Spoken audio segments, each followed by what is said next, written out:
My name is W. Clement Stone. As General Manager of the Napoleon Hill Associates, it is my privilege to introduce you to Napoleon Hill. How do you do? I'm very happy to have this personal visit with you. Won't you be seated, please?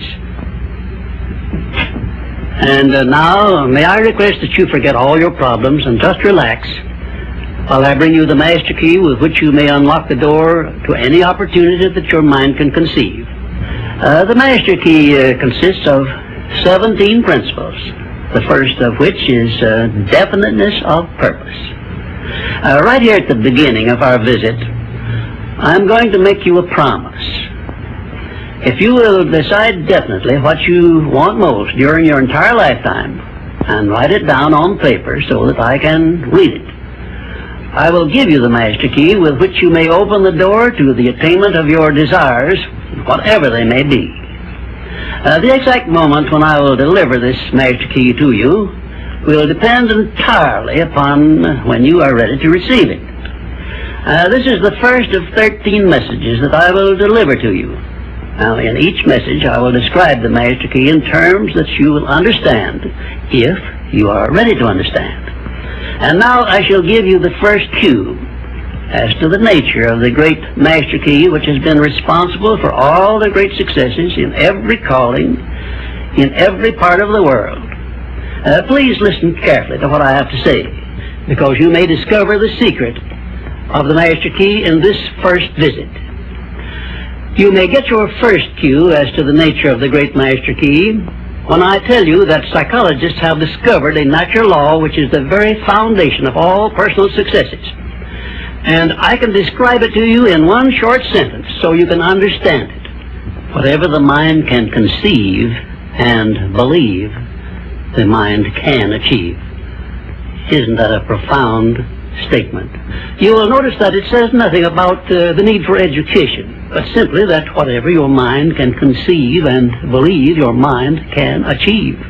Now, if you want evidence that the mind can achieve whatever the mind can conceive without the benefit of formal education, you only have to remember that Thomas A. Edison conceived the idea of becoming an inventor and lived to become the world's greatest scientist in the field of invention, with only 3 months of common school education. When I first heard Andrew Carnegie describe this natural law, which makes it possible for you and I and everyone else to write his own price tag in life and attain it, I became so enthused over it that I began to search for the power back of it, and my curiosity led me finally to the discovery of the master key, which I shall reveal to you if you are ready to receive it.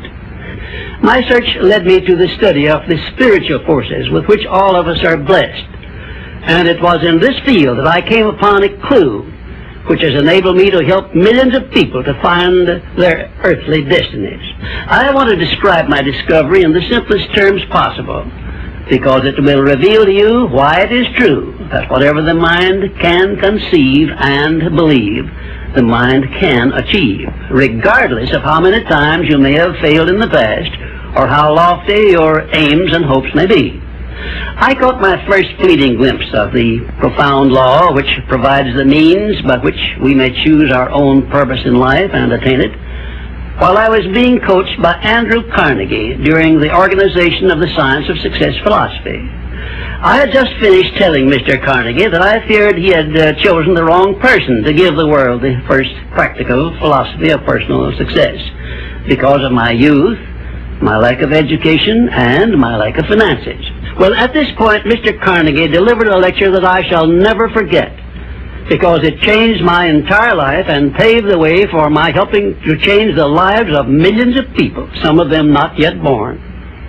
Let me call your attention to a great power which is under your control, said Mr. Carnegie, a power which is greater than poverty, greater than the lack of education, greater than all of your fears and superstitions combined. It is the power to take possession of your own mind and direct it to whatever ends you may desire.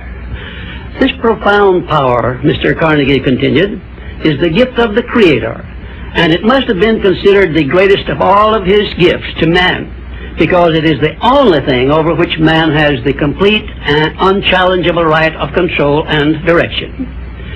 When you speak of your poverty and lack of education, Mr. Carnegie explained, you are simply directing your mind power to attract these undesirable circumstances, because it is true that whatever your mind feeds upon, your mind attracts to you.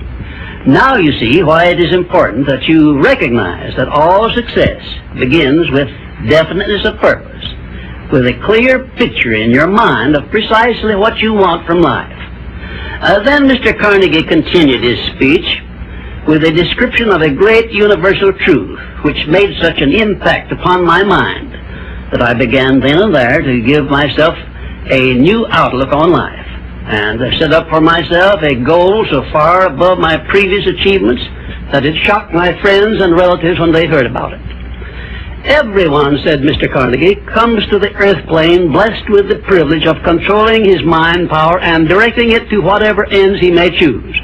But, he continued, everyone brings over with him at birth the equivalent of 2 sealed envelopes, one of which is clearly labeled the riches you may enjoy if you take possession of your own mind and direct it to ends of your own choice, and the other is labeled the penalties you must pay if you neglect to take possession of your mind and direct it. And now let me reveal to you, said Mr. Carnegie, the contents of those 2 sealed envelopes. In the one labeled riches is this list of blessings. 1, sound health. 2, peace of mind. 3, a labor of love of your own choice. 4, freedom from fear and worry. 5, a positive mental attitude. 6, material riches of your own choice and quantity. In the sealed envelope labeled penalties, Mr. Carnegie continued, is this list of the prices one must pay for neglecting to take possession of his own mind. 1, ill health. 2, fear and worry.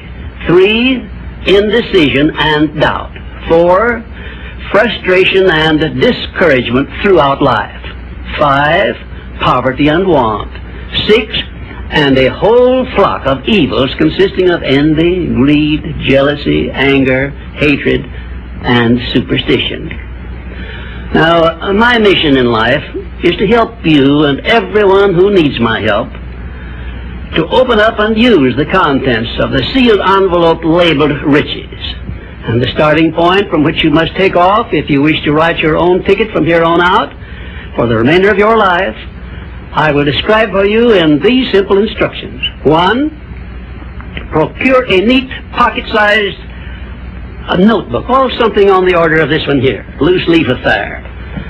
And on page 1, write down a clear description of your major desire in life, the one circumstance or position or thing which you will be willing to accept as your idea of success.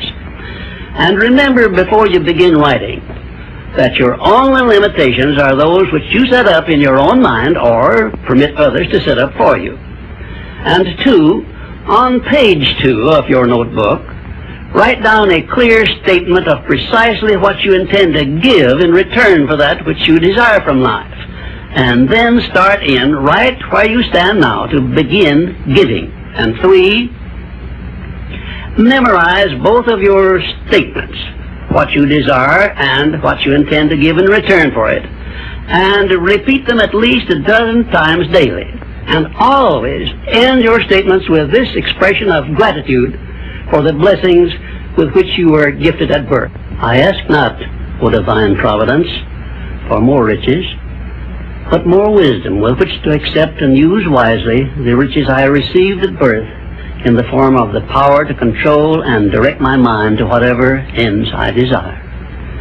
If you are not too successful or self-satisfied to accept and express this profound prayer, if you accept it and express it in the same spirit of humble sincerity in which I pass it on to you, a new and a better world will reveal itself to you. A world in which you will see reflected the circumstances and the things which you yourself have created. In my next visit, I will give you a description of the second principle of success, through the application of which you may make use of the education and experience of other people and get the necessary help you may need in attaining your definite major purpose in life. And now let me close this, our first visit, with my favorite expression of gratitude. O divine providence, I ask not for more riches, but more wisdom with which to make wiser use of the riches you gave me at birth, consisting in the power to control and direct my own mind to whatever ends I desire.